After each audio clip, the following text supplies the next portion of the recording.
موسی دودانگه متولد 74 از شهرستان دسفول معروف به موسی پاشایی که تا الان 6 آهنگ رو از خودش منتشر کرده و در آینده هم آهنگ امشب رو منتشر میکنه. با بزرگان موسیقی کار کرده و تا الان هیچ استادی نداشته. با همدیگه میریم صداش رو میبینیم و میشنویم. اطلاعات بیشتر رو در کپشن بخونید.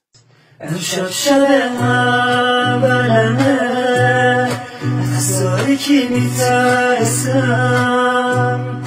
اسم منو صدا بزن شاید بریز ترسم با 2 شاخه گلستان نیاز مزار